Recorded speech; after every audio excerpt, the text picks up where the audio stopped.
Historians like to talk about the Second Punic War as if Hannibal's defeat were inevitable, a slow, grinding certainty that Rome would eventually win. It wasn't. In the spring of 212 BC, the outcome of the entire war came down to details so small they barely register in the history books. A single fortress that refused to surrender. A grain convoy that arrived a few days too late. A cloud of dust on a distant horizon that nobody could identify. Any one of those going the other way, and the Roman Republic you think you know might never have existed. This is the story of the year Hannibal came closer than at any other point in the war to breaking Rome for good. And the year Rome, almost by accident, held on. By early 212 BC, Hannibal had done something no enemy of Rome had managed before, or would manage again for 600 years. He had taken Tarentum, the wealthiest and most strategically valuable city in southern Italy. Its harbor was one of the finest natural anchorages in the Mediterranean, sheltered, deep, and perfectly placed to receive ships from Carthage, Macedon, or anywhere else Hannibal needed help to come from. He took the city itself in a single night, smuggled inside by local conspirators while much of the Roman garrison slept. But one piece of Tarentum refused to fall. The Roman commander, Marcus Livius Machatus, pulled his surviving men back into the citadel overlooking the harbor mouth. A fortress within the city, cut off from the streets Hannibal now controlled, but still standing between him and the one thing he actually needed, the water. Hannibal tried storming it outright. It didn't work. He built siege lines to choke it off instead. That didn't fully work either. The Roman garrison, undersupplied and hemmed in, simply would not break. And as long as they held that small stretch of fortified rock, the harbor of Tarentum stayed effectively useless to the man who had just captured the entire city around it. For Rome, that citadel was the only thing standing between a contained war and a catastrophic one. If it fell, Tarentum's harbor would open completely, and with it, a route for Carthaginian reinforcements to reach Italy directly, and a landing point for Rome's other emerging enemy, King Philip V of Macedon, who had already signaled his interest in opening a second front against the Republic. Rome was surviving the war through sheer endurance. It was not built to survive a fully resupplied, fully reinforced Hannibal.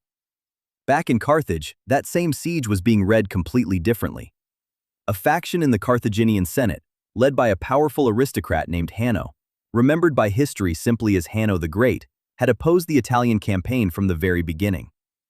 Hanno represented the interests of North Africa's land-owning elite. Men who wanted Carthage's resources spent expanding territory closer to home, not funding an increasingly expensive war on someone else's peninsula. The stalled siege at Tarentum handed him exactly the argument he needed. Without a secure deep-water harbor already in Carthaginian hands, he argued, any fleet sent to reinforce Hannibal would simply be sailing into danger. It was a technically reasonable position, and a politically convenient one. The faction that actually wanted to support Hannibal held the popular mandate in Carthage, but without a captured harbor to point to, they couldn't out-argue Hanno in the Senate. So the reinforcements never came. Hannibal, arguably the most dangerous general Rome had ever faced, was fighting a war for his home city's survival almost entirely on his own resources, worn down one skirmish at a time, with the men who could have changed everything held back by politics 400 miles away. Rome, for its part, had no intention of waiting to see how long the citadel could hold. The Senate moved on multiple fronts at once. Consuls Quintus Fulvius Flaccus and Appius Claudius Pulcher were dispatched to Campania with orders to deal with Capua, the wealthy city that had defected to Hannibal's side after the catastrophe at Cannae and had been a running sore for Rome ever since. In Sicily, Marcus Claudius Marcellus had his command extended to keep grinding through the siege of Syracuse. And fearing exactly what an open Tarentine harbor might mean, Rome sent the praetor Marcus Valerius Lavinus to open talks with the Aetolian League in Greece, a calculated move to keep King Philip V occupied fighting Greeks instead of sailing for Italy. It was, in effect, a war being fought on four fronts simultaneously, all while the fate of the whole conflict quietly hinged on whether a few hundred exhausted Roman soldiers in a besieged citadel could keep standing. By late spring, Flaccus and Appius had marched their armies into Campania and begun the grim, unglamorous work of any long siege, stockpiling grain, cutting supply routes, and settling in for a war of starvation against Capua. Capua felt the pressure almost immediately. With Roman consular armies closing around the city and grain reserves shrinking by the week, Its leaders sent an urgent appeal to the one man they bet their city's future on: Hannibal. Hannibal himself couldn't leave southern Italy, not with the Tarentum citadel still unresolved.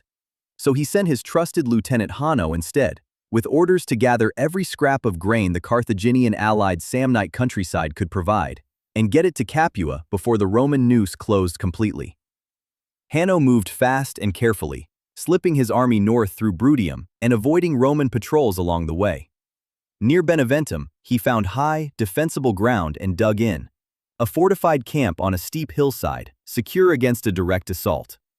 His instructions to Capua were simple: send wagons, send draft animals, and come collect the grain he was about to gather. Hanno's position was, on paper, a strong one, but holding good ground and executing his actual mission turned out to be two very different problems. Gathering enough grain to feed a starving city meant stripping the surrounding countryside bare, which meant sending most of his battle-hardened soldiers out in scattered foraging parties, miles from camp, for days at a time. The fortress on the hill, so carefully chosen, was left defended by little more than a skeleton crew. Capua, meanwhile, was proving disastrously slow. Days passed. The wagons Hanno had asked for trickled in far behind schedule and far short of what was needed. Every day of delay was a day Hanno's undermanned camp sat exposed near a region full of people who had no love for Carthage at all. Beneventum was a Latin colony, fiercely loyal to Rome, and its citizens had eyes everywhere, eyes that were watching Hanno's scattered foragers, his half-empty camp, and the slow, chaotic trickle of Capuan wagons arriving late. That intelligence didn't stay local for long. Word reached the Roman consul Flaccus, camped not far away, that Hanno's position was exactly as vulnerable as it looked. What happened next came down almost entirely to speed. Flaccus didn't wait for his co-consul. He didn't wait for a better moment. He stripped his army of its heavy baggage to move faster, pushed his men through a brutal overnight march, and arrived at Beneventum right at first light, before Hanno had any real chance to recall the men scattered across the countryside, and right as the camp was at its most chaotic. Thousands of untrained Capuan drivers, panicking pack animals, and hundreds of wooden carts crammed into a military position never designed to hold them. It was, in military terms, close to the perfect moment to attack. It was also, geographically, still a nightmare to actually pull off. Hanno's camp sat on steep, elevated ground behind a wooden palisade and a defensive ditch, chosen precisely so that an army camped there could withstand exactly this kind of surprise. Even undermanned, even caught off guard, the defenders who remained fought with everything they had, hurling javelins, stones, and arrows down onto Roman legionaries who had to claw their way uphill over broken terrain, unable to properly throw their own weapons or lock their shields into formation on the slope. The first Roman assault stalled completely, and the casualties piled up fast. Men slipping on the incline, cut down before they could even close the distance. Watching his soldiers being ground down for no ground gained, Flaccus made the sober, professional call. He ordered the retreat sounded, planning to wait for his co-consul Appius and a second army to arrive and surround the position properly the next day. It should have ended there for the day. It didn't. As the recall horn sounded, a commander of the allied Paeligni troops named Vibius Acaus made a decision that had nothing to do with orders and everything to do with Roman military psychology. Rather than fall back, he seized his unit's standard, the physical symbol of the unit's honor, the loss of which was punishable by the most brutal penalty in the Roman army, decimation, and hurled it over the enemy palisade, deep into Hanno's camp. There was now only one acceptable outcome. His men surged back up the hill to reclaim it, and the sight of allied troops renewing the assault triggered exactly the reaction you'd expect from Roman pride. A tribune named Valerius Flaccus, commanding the 3rd Legion, refused to let allied soldiers succeed where Roman citizens had just retreated. He threw his own men back into the fight. Between shame and momentum, the recall order became meaningless. The Paeligni hacked through the gates. The 3rd Legion scaled the ramparts, and the camp, against every intention of its own commander, was breached. What followed wasn't really a battle anymore. Inside the packed, chaotic confines of the camp, Hanno's scattered, outnumbered defenders had no room to form a proper line, no way to organize resistance among thousands of panicking pack animals, terrified Capuan wagon drivers, and overturned carts blocking every route out. The Romans, once inside, simply cut through everyone in their path, soldiers and unarmed civilians alike. Livy's account puts the dead at roughly 3,000 troops and another 3,000 non-combatants, though in the chaos, no one could have counted with any real precision. Hanno himself was miles away with his foraging parties when word reached him that the camp, his supplies, his wagons, a meaningful chunk of his army, was simply gone.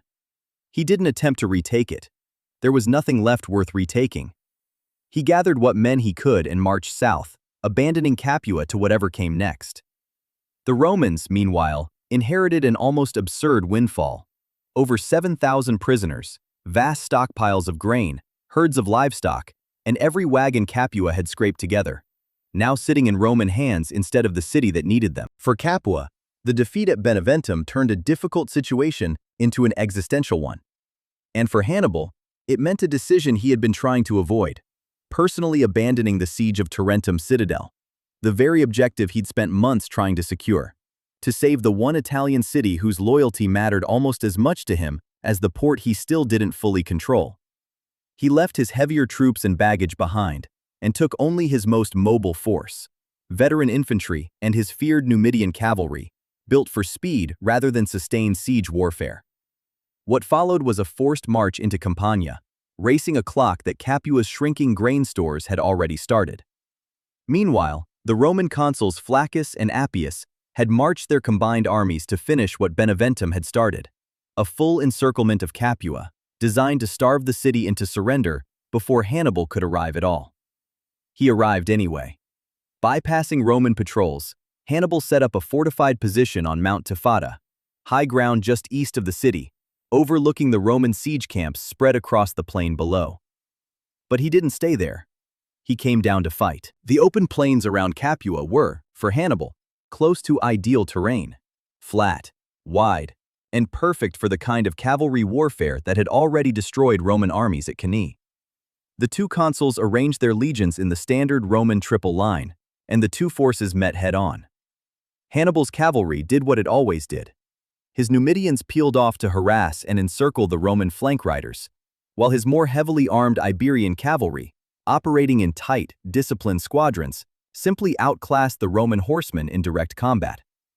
Both Roman flanks lost their cavalry cover in short order, leaving the legion's sides dangerously exposed just as Hannibal's infantry crashed into the Roman center. Then Hannibal sprang the second half of his trap. On his signal, the Capuan garrison sallied out from the city walls and struck the Romans from behind. It wasn't a large force, but it didn't need to be. A Roman army already fighting on two fronts, with its cavalry gone and its flanks unguarded, was now being hit from a third direction entirely. The Roman line began to buckle everywhere at once. For a moment, a total collapse looked not just possible, but likely. And then, at the exact moment the battle was tipping irreversibly, something appeared that nobody on either side could immediately explain. A large cloud of dust, rising fast on the horizon, closing toward the battlefield. Neither army knew what it was. That uncertainty alone was enough to end the fighting. The Romans, already reeling, assumed the worst, that it was Hanno, somehow returning from the south with reinforcements to finish them off, and began to break and flee. Hannibal, for his part, held back from pursuing, wary that this might be a fresh Roman force he hadn't accounted for, possibly a Praetorian army from the south arriving to reinforce the consuls. Both sides pulled back from a fight that neither could confidently claim to have won. The mystery resolved itself almost immediately. The approaching cavalry belonged to a Roman quaestor, Gnaeus Cornelius Lentulus, leading the remnants of an army whose previous commander, Tiberius Sempronius Gracchus, had been ambushed and killed earlier that same year. It wasn't reinforcements for either side in any meaningful tactical sense. It was, essentially, a coincidence, a stray column of leftover soldiers, arriving at precisely the one moment that mattered. The battle itself technically ended a draw. In every practical sense, Rome had lost it, and both consuls knew exactly how close it had come to being far worse than a loss. That night, in the Roman camp, Flaccus and Appius reached a conclusion that took more discipline to admit than any battlefield charge. They could not beat Hannibal in open combat on his own terrain. Staying and fighting again meant eventually losing everything. So they didn't stay. Under cover of darkness, the two consuls split their armies and marched in opposite directions. Flaccus toward the coast, Appius south into Lucania, betting that Hannibal would be forced to break off from Capua to chase one or both of them, buying Rome's armies the one resource they actually needed most. Time to survive and fight another year. It's tempting, looking back from 2,000 years later, to describe 212 BC as one more chapter in Rome's inevitable rise. It wasn't inevitable at all. It was a fortress that happened to hold, a convoy of grain wagons that happened to arrive late, a disgraced standard thrown in anger that happened to drag two armies back into a fight neither commander had ordered, a cloud of dust that happened to belong to nobody in particular and happened to end a battle Rome was about to lose outright. Take away any one of those accidents, and the balance of the entire war tips differently. A faster Capuan convoy, and Hanno's camp is defended when Flaccus arrives. A slightly calmer Paerini commander, and the recall at Beneventum holds. A different dust cloud on that plain outside Capua, and Hannibal presses his advantage instead of pulling back. Rome's survival in 212 BC wasn't the triumph of a superior system grinding down a doomed opponent. It was a run of margins so thin that no historian sitting in Rome centuries later could have plotted them in advance. Decided, again and again, by soldiers acting on instinct, commanders reading unreliable information in real time, and outcomes that could have gone either way until the exact moment they didn't. If you want to understand how empires actually survive their worst years, this is closer to the truth than any story of inevitable destiny.